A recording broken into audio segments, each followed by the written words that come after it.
ययाती कन्या माधवी, एक चित्तवेधक पौराणिक कादंबरी. लेखिका सौ विजया जहागीरदार. माधवी, भाग 10, उत्तरार्ध. हस्तिनापूरचा प्रासाद आला तरी गालव मुनींशी मी अवाक्षर बोलले नव्हते. त्यांच्याविषयीचा राग आता मला आवरता येत नव्हता. आम्ही तिथे पोचलो तेव्हा राजसभा चालू होती. माझा पुरुदादा सिंहासनावर होता आणि आश्चर्य म्हणजे तो पुन्हा तरुण झालेला होता. यौवनाने भरलेला तेजपुंज दिसत होता. याचा अर्थ या 2 वर्षातल्या काळात केव्हा तरी माझ्या पित्याने पुरुदादाचे यौवन त्याला परत केले असावे. मला खूपच आनंद झाला. पण राजसभेत जायला मन धजले नाही. मी अंतःकक्षात आले. त्या प्रासादात किती वर्षांनी येत होते मी. माझे दान दिले गेले तो दिवस मला आठवत होता. ते दृश्य ठायी ठायी आठवत होते. मी धावत आत गेले. प्रासादात शम्माई होती. याचं मला सुखद आश्चर्य वाटलं.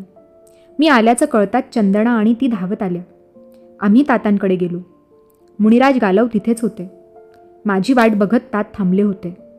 मी वंदन करताच मला उठवत ते म्हणाले, प्रिय माधवी, तुझ्या आठवणी या प्रासादात भरलेल्या आहेत मुली. मी तुझी किती वाट पाहत होतो ग. तात जराग्रस्त झाले होते. ते पाहूनही माझं मन भरून आलं. गालव मुनी म्हणाले, राजा, तुझी ही शुभलक्षणी कन्या ही तुझ्या वचनाप्रमाणेच वागली, पितृवचनासाठी जगली आणि राजा, हिच्या या शुभ प्रवृत्तीमुळे माझेही सर्व कार्य पूर्ण झाले. चिर यौवनाचा वर मिळालेली ही तुझी सुपुत्री, ही कल्याणी मी आज अत्यंत समाधानाने, कृतार्थ भावनेने राजा पुनश्च तुझ्या स्वाधीन करतोय. हिनेच मला सर्व प्रकारचे साह्य केले. गेले 2 वर्ष मी तप करीत होतो. त्याचे पुण्योदक आता मी तुझ्या नावाने सोडले आणि तुझ्या या थोर उपकारातून काही अंशी मुक्त झालोय. यापुढील माझ्या प्रत्येक धार्मिक कार्यात मी तुझा पुण्याचा वाटा ठेवणार आहे, कारण तुझ्या औदार्यानेच माझी विद्या सफल झाली आहे. मला या कुठल्याही भाषणाची आस्था नव्हती. ऐकायची इच्छा नव्हती. गालवांचा यथायोग्य सत्कार होताच ते जायला निघाले. जाताना मला म्हणाले, तू माझ्यावर क्रोधित आहेस, पण तरीही मी तुझे उपकार विसरू शकत नाही. तू माझी धर्मकन्या आहेस. मी तसे मानूनच बसलोय. तुला मान्य असो वा नसो, तू केव्हाही या पित्याच्या घरी हक्काने ये. कायम वास्तव्यासाठी ये. तिथे तुझे स्वागतच असेल. माझे हे हार्दिक निमंत्रण कृपया घेऊन ठेव. यावर मी धुसफुसतच त्यांना वंदन केलं. म्हणाले, फार फार ऋणी आहे मी आपली. आपण जन्मऋणी करून ठेवलत मला. यातला तिरकसपणा जाणूनही गालव मुनी शांतपणे काही न बोलता निघून गेले. एकदा तरी मी मनातला राग व्यक्त केला आणि त्यांना 2 शब्द लागतील असे बोलले. याचं समाधान वाटलं मला. आई आता अशोक वाटिकेत राहत होती. पुरुदादाचं यौवन परत केलं आहे तर राज्यावर आता आपल्या पतीनेच बसावं असा तिने आता हट्ट चालू केलाय. जरा स्वीकारली होती तोवरच त्याचा राज्यावर अधिकार होता, आता नाही, हेच ती वारंवार बोलत राहते.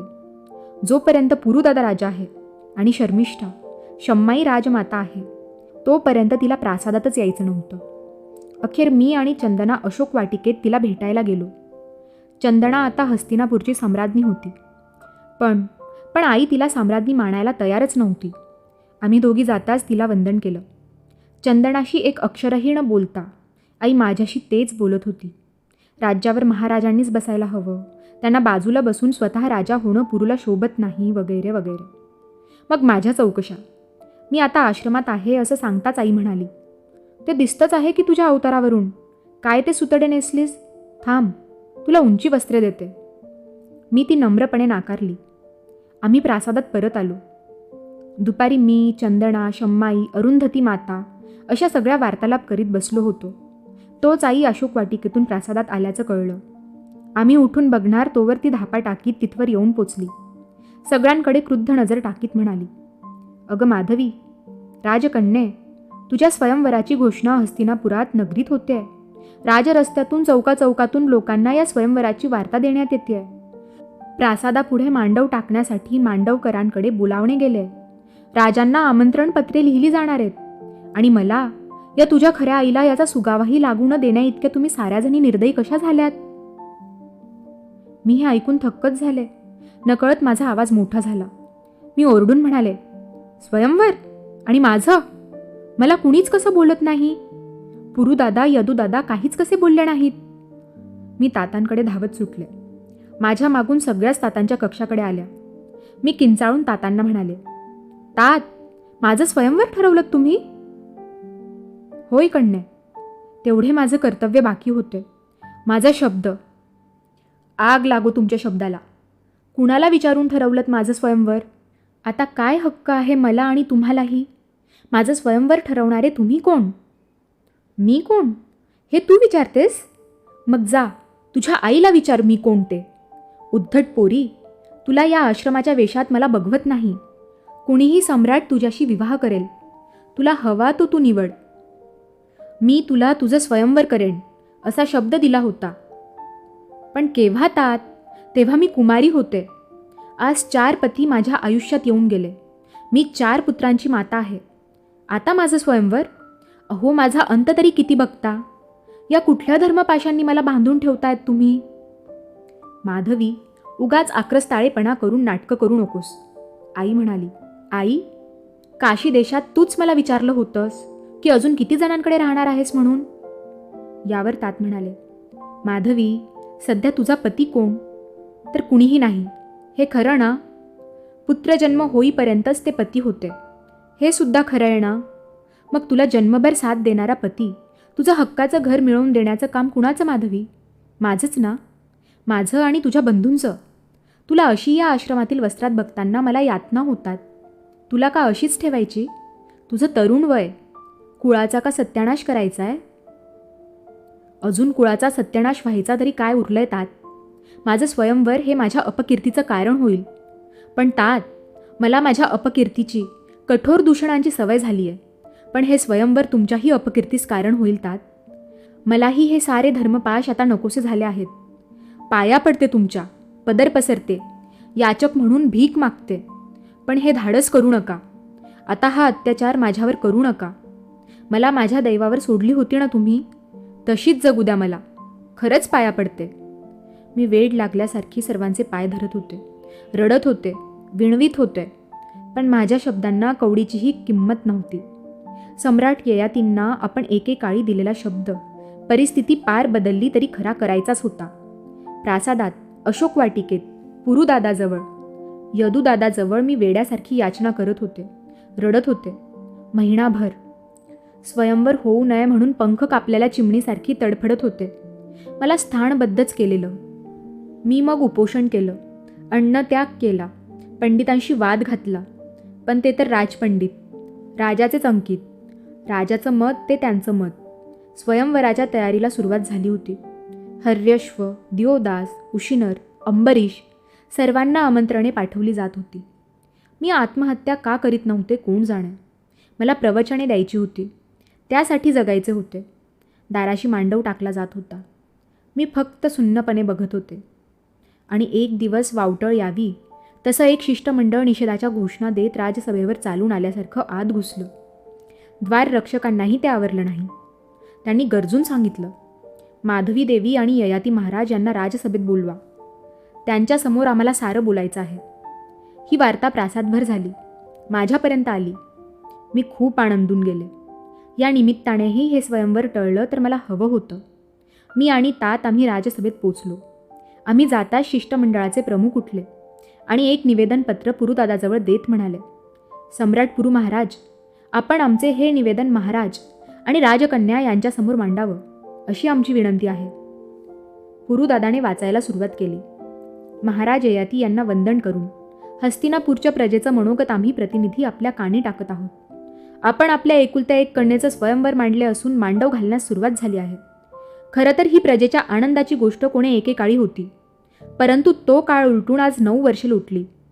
या मधल्या काळातील राजकन्येचं चारित्र्य आम्ही सांगावं असं नव्हे, ती आम्हालाही कन्याच, परंतु आगतिक होऊन हे सांगावे लागत आहे की राजकन्या माधवी ही आता स्वयंवराच्या योग्य राहिली नाही. 4 पुरुषांनी तिचा उपभोग घेतलाय. तिला 4घांपासून 4 पुत्र झाले आहे.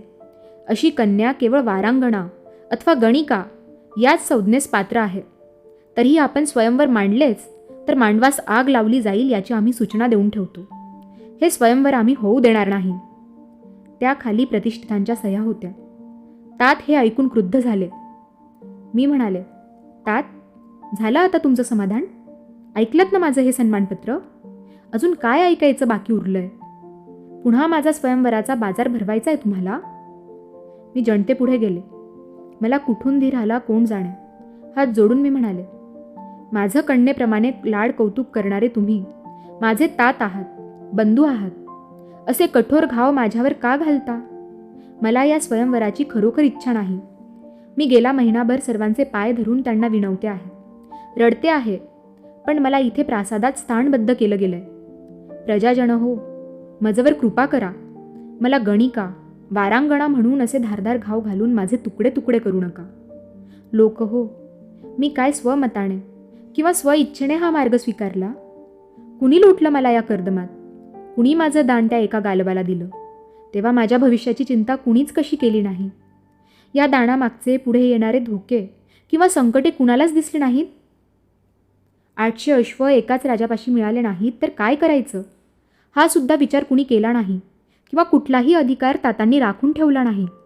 आणि मुनी गालव मला सतत माझ्या पितृवचनाचे कर्तव्य सांगून त्या कन्याधर्माच्या धर्मपाशात मला बांधून दरवेशाजवळच्या प्राण्याप्रमाणे फिरवत राहिले. आता मी काय करू? तुला तर पित्याचा शब्द, पितृवचन सत्य करायलाच हवा. तुझा तो कन्याधर्म, आणि हेच सांगत राहिले. माझं काम अर्धवट टाकून जाणं हा कन्याधर्माला कलंक आहे, असंही ते सांगत. मी काय करणार होते यावर? अखेर म्हणाले, करा काय करायचं ते. तुम्हाला अश्व हवेत, त्यासाठी याच तातांनी मला दिली आहे. ज्या पित्याने हे धर्मपाश माझ्यावर टाकले त्यांना विचारा प्रश्नांची उत्तरं. हा धर्म आम्हा स्त्रियांचाच का वैरी आहे? धर्म प्रत्येक पुरुषाच्या सोयीनुसार बदलतोच कसा? रूढी परंपरा धर्माच्या नावाने होणारा जाच आम्हा स्त्रियांच्याच नशिबी का? पुरुषांना धर्माने दिलेल्या सवलती, धर्माने त्यांच्या इच्छापूर्तीसाठी ठेवलेल्या पळवाटा, धर्म करत असलेले पुरुषांचे लाड, त्यांचे चोचले, हे सगळे नियम कोण करतं? स्त्रियांनाच, केवळ स्त्रियांनाच बांधून ठेवणारे हे धर्मपाश कुठल्या धर्ममार्तंडांनी निर्माण केले? लोक हो, मी पण विद्येची उपासना करून या प्रश्नांची उत्तरे शोधते. या सगळ्याचा उहापोह करून याच हस्तिनापुरात मी पण तुम्हा पंडितांपाशीच याचे उत्तर मागणार आहे. सांगा लोक हो, माझी अशी दशा कुणी केली? माझ्या जन्मदाता पित्याने, का गालव मुनींनी, की विश्वमित्रांनी, की धर्म नावाच्या त्या भीतीदायक बागुलबुवांनी, धर्म नावाच्या पुरुष पक्षपाती धर्मपुरुषाने, धर्म नावाच्या अन्यायाने, की धर्म नावाच्या शापाने? मला हे स्वयंवर मुळीच नकोय. या तातांना आणि माझ्या या भावांना समज द्या, आणि देता आली तर प्रश्नांची उत्तरे द्या. मी बोलून दमून गेले. माझा घसा कोरडा पडला. धिक्काराच्या आरोळ्यांनी राजसभा भरून गेली. तातांचा सगळे धिक्कार करत होते. अखेर तातांनी मांडव काढून घ्यायचे अभिवचन दिले आणि ती सभा संपली.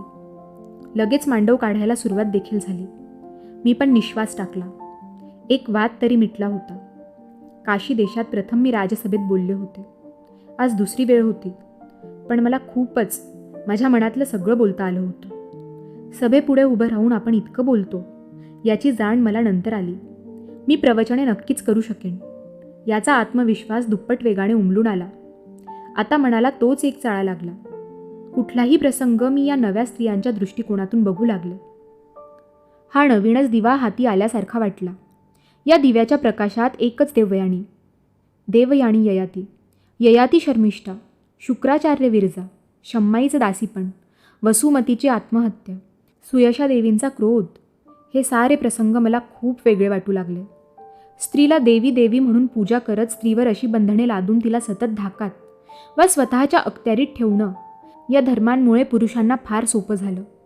रूढी परंपरांच्या अदृश्य दोरखंडांनी बांधून ठेवणं सहज साध्य झालं. या परंपरा, रूढी यांना धर्म मानायला त्यांना नकळत शिकवलं गेलं आणि स्त्री अगदी सहजपणे धर्मपाशात बांधली गेली. मनात सारखे असेच विचार येत. याच प्रकाशात मला माझ्या आईवरचे अन्याय दिसले, शम्माईवरचेही दिसले. मन अणुकंपांनीच भरून गेलं. कुणावरच रागवावंसं वाटेना. आता मला आश्रमात परत जाण्याची, विद्याभ्यासाची ओढ लागली. पण माझी विटंबना अजून संपलेली नव्हती. अजून नियतीच्या हातात माझ्यासाठी राखून ठेवलेले काही बाण होते. एक दिवस दुपारी एक तबक झाकून सुमित्रा घेऊन आली. तिच्या मागे आई होती. आई हसत म्हणाली, आपल्या लाडक्या माधवीसाठी तिच्या तातांनी ही वस्त्रे, हे अलंकार दिले आहेत. ते तुला घालायला सांगितले आहेत. आई, अगं कशाला? खरंच मला याचा मोह मुळीच उरला नाही. 3 राजप्रासादात मी तऱ्हेतऱ्हेची वस्त्रे दागिने वापरलेत ग आई. अगं, पण आता या काळ्या मण्याखेरीज फुटका मणी आहे का तुझ्याजवळ? आईने विचारलं. मी ती वस्त्रे प्रावरणे पुन्हा पुन्हा नाकारली. पण अखेर चंदना म्हणाली, अगं सासूबाई इतकं म्हणतायत तर घाल की जरा वेळ. तातांना वंदन करून ये आणि ठेव उतरवून. कशाला तो वाद? मी बरं म्हटलं. त्या वस्त्रात तेच सुंदर केशरी अंशुक होतं जे एकदा मी आईला पुन्हा परत केलं होतं. मी शम्माईकडे पाहिलं. ती म्हणाली, नेस, तुझ्या तातांची इच्छा.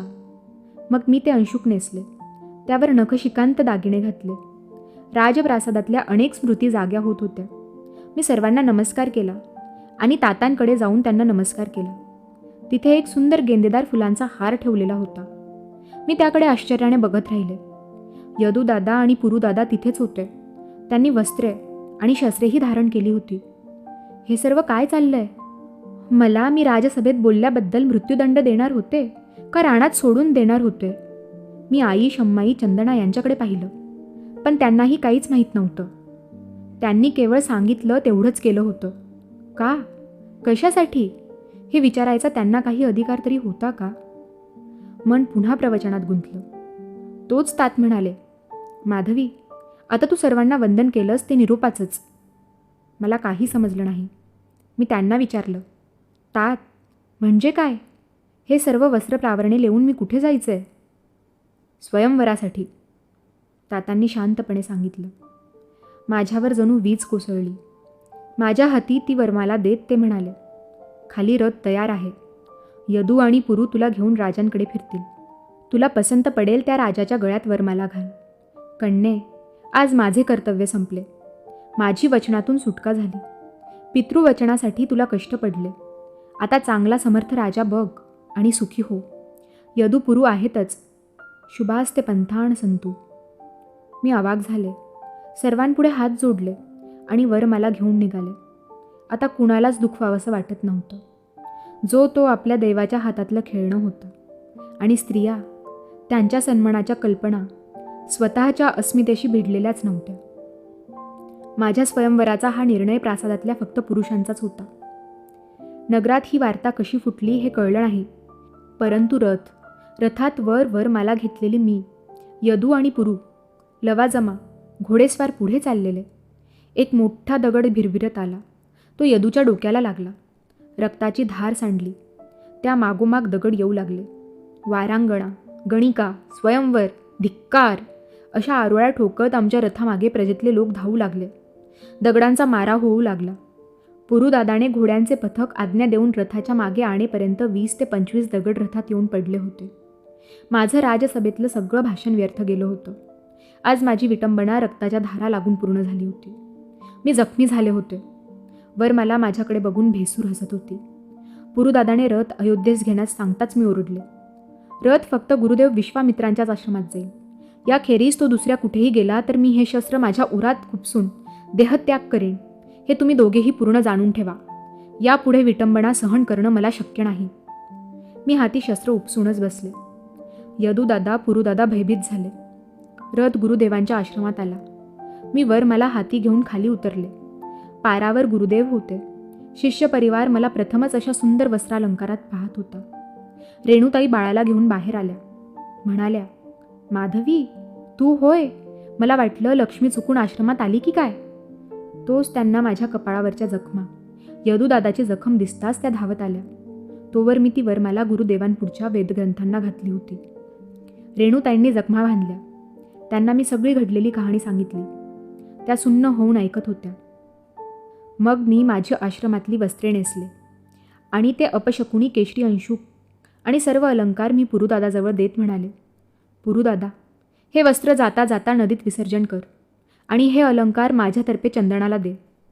आणि कधी माझी आठवण आली तर याच आश्रमात या.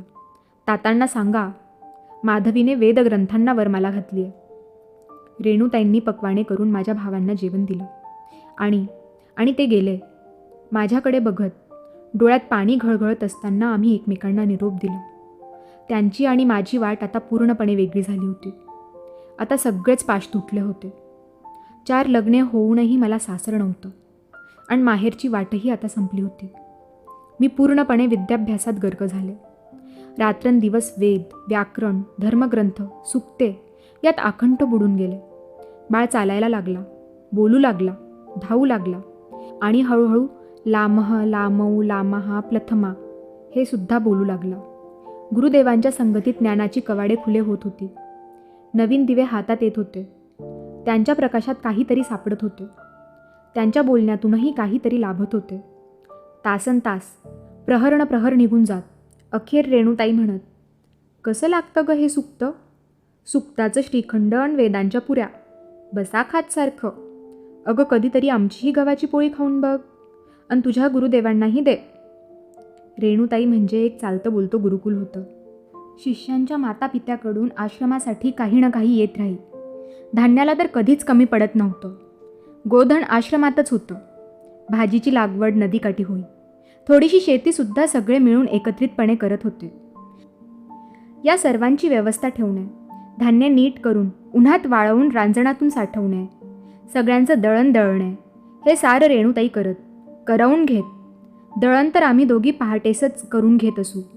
शिष्यांसाठीही 2 जाती होती.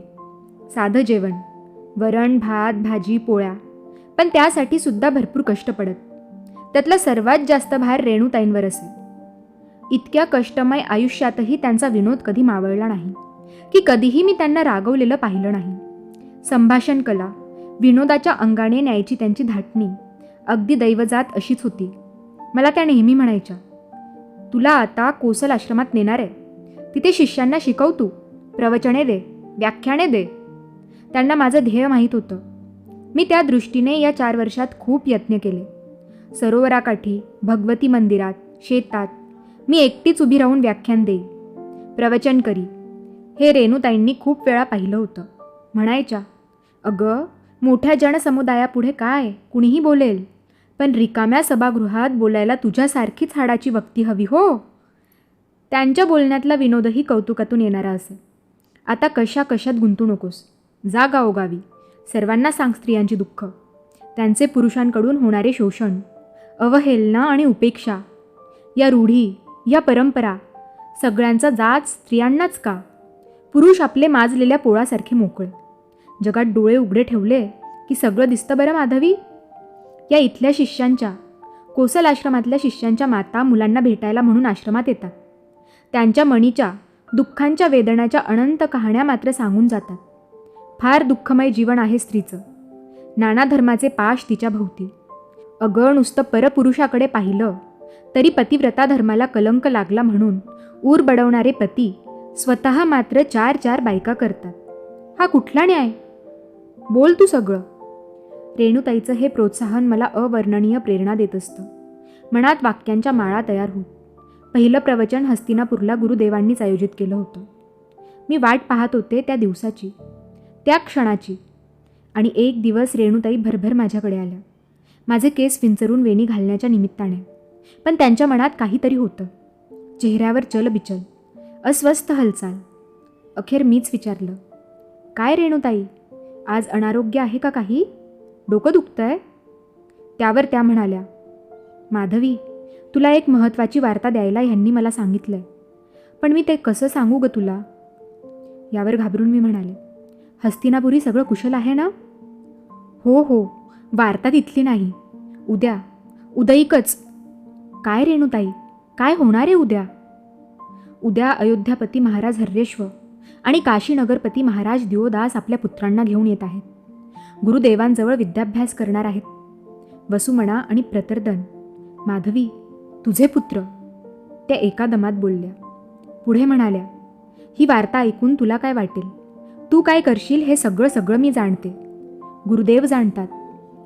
तू जा, भगवतीच्या देवळात तुला तुझे गुरुदेव बोलवित आहेत. उद्या माझा वसुमना, प्रतर्दन येणार होता. 10 वर्षे, 8 वर्षे वयाचे ते माझे पुत्र बघायची उत्सुकता लागली, आतुरता लागली. कसे असतील ते? कसे दिसत असतील? माझ्यासारखे? मी भगवतीच्या देवळात पोचले. गुरुदेव गंभीर होते. माझं मन मला म्हणत होतं, माधवी, हीच वेळ आहे हा आश्रम सोडण्याची. या मायाजाळात गुंतलीस तर तुझं ध्येय, तुझं कार्य, त्यांचं काय? आज वसुमना, प्रतर्दन आले. काही वर्षांनी शिबी येईल. मग या 4 पुत्रांना सगळं समजेल. पाश घट्ट होतील. मातृधर्माचे नाजूक पण तेवढेच चिवट. मग काय करणार? आजच प्रस्थान कर. इथूनच प्रस्थान. गुरुदेव म्हणाले, माधवी, रेणूने वार्ता सांगितली? भेटायचंय मुलांना? आणि हर्यश्व आणि दिवदास? पुरे गुरुदेव, पुरे. मी त्यांच्या पायावर माथा टेकवला. मनोभावे वंदन केले. गुरुदेव, गुरुदक्षिणा काय देऊ? मला आज्ञा द्या. मी इथून जाईन म्हणते. शिष्योत्तमे, मी तुला ज्ञानदान केलं ते माझ्या चुकीचं, भयंकर चुकीचं प्रायश्चित्त म्हणून. त्यामुळे तू दक्षिणा देण्याचा प्रश्नच नाही. आणि माधवी, या अघटित कथेची सदैव आठवण असावी म्हणून गुरुदक्षिणा हा भागच मी माझ्यापुरता बंद केलाय. पण कल्याणी. पुढचं काही बोलणार तेवढ्यात रेणूताई बाळाला घेऊन आल्या. गुरुदेव म्हणाले, रेणू, मी म्हटले तसेच. माधवी इथून जायचं म्हणतीये. आणि हे ऐकताच रेणूताई मला एखाद्या बाळासारखं कुशीत घेऊन रडू लागल्या. म्हणाल्या, आम्ही हे जाणूनच होतो बाई. पुन्हा कुठे ग भेटशील पोरी? आईपेक्षा जास्त माया लावलीस तू मला. माझे हातपाय रगडायचीस. माझं दुखलं खुपलं बघायचीस. आता तुझ्याशिवाय. मी आश्चर्याने म्हणाले, रेणूताई, हे सारं तर तुम्हीही माझ्यासाठी केलं. मला तर तुमची उणीव फार फार जाणवेल. आमचे डोळे वाहत होते. मी बाळाला कुरवाळलं. त्याची चुंबनं घेतली. माझ्यासमोर मोठं झालेलं माझं हे बाळ. त्यालाही सोडून जायचं होतं मला. गुरुदेवांचं मनही कातर झालं. डोळे पाण्याने भरून आले. म्हणाले, माधवी, तुझ्यासाठी मनात खूप जागा आहे माझ्या. उत्तम शिष्या, शुभ लक्षणी भार्या. या तुझ्या पुत्रास विद्या पारंगत करीन मी. त्याला सांगेन की तुझी आईसुद्धा. पुढचं बोलणं हुंदक्यात मिसळलं. आम्हा तिघांचे डोळे माझा 4 वर्षांचा कोवळा बाळ पुसत होता. तुम्ही सगळे काय ललता? काय झालं तुम्हाला? तुम्हाला खडी शाकल देऊ का? माझं मन उचंबळून येत होतं. पुन्हा मी रेणूताईंना नमस्कार करत होते. आमची ही शेवटची भेट संपूच नये असं वाटत होतं. रेणूताई जड मनाने उठल्या. गुरुदेव म्हणाले, माधवी, उशक काळी अश्वशकट तयार असेल. 2 ऋषिकुमार तुझं बरोबर येतील. 2 ब्राह्मणही येतील. गालवांच्या आश्रमातच जाणार ना तू? मी अश्रू आवरीत म्हणाले, तुम्ही कसं जाणलं गुरुदेव? कारण तेच तुझ्या ध्येयाशी सुसंगत आहे आणि तू ध्येयवेडी आहेस म्हणून. रात्रभर आम्ही झोपलोच नाही. रडतच होतो, बोलत होतो. जणू जन्माचं सगळं आम्ही तिघंही बोलून घेत होतो. बाळ तर गाढ झोपेत होता. रेणूताईंनी माझी ओटी भरली. तोच नारळ मी त्यांच्या ओटीत घालत म्हणाले, माझ्या सगळ्या ओट्या आता तुमच्याच पदरात आहे. तुम्ही त्यांचीच नव्हे तर माझीही आई झालात. येते मी. गुरुदेवांची पदधुली माझ्या भाळी लावीत म्हणाले, आता कुणीसुद्धा माझ्या शकटापाशी येऊ नका. तुम्हाला सोडून दूर जाताना बघणं मला शक्य होणार नाही. आणि मी शकटाकडे धावत सुटले. गालवांच्या आश्रमात सायंकाळी आमचं शकट थांबलं. तिथेच कुटीर होतं. मी तिथे उभी राहिले. तोच समोरून मुनिराज गालव आपल्या पत्नीसहित येताना दिसले. मी त्या दोघांचे पदवंदन करीत म्हटले, मुनिवर्य, आपणास एकेकाळी दान म्हणून दिलेली, आपल्याला सदैव कटू वचने बोललेली, आपणावर सदैव क्रोधायमान झालेली ही माधवी आपणास वंदन करीत आहे. हे माते, ही तुझी कन्या माधवी तुला वंदन करीत आहे. ययाती कन्या माधवी.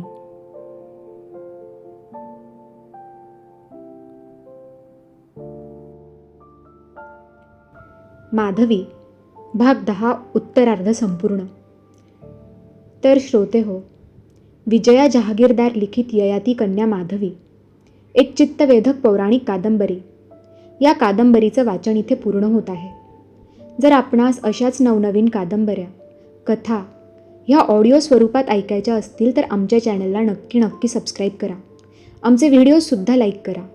आणि हो, आपले अभिप्राय कमेंट्सच्या माध्यमातून आमच्यापर्यंत नक्की पोचवा. धन्यवाद.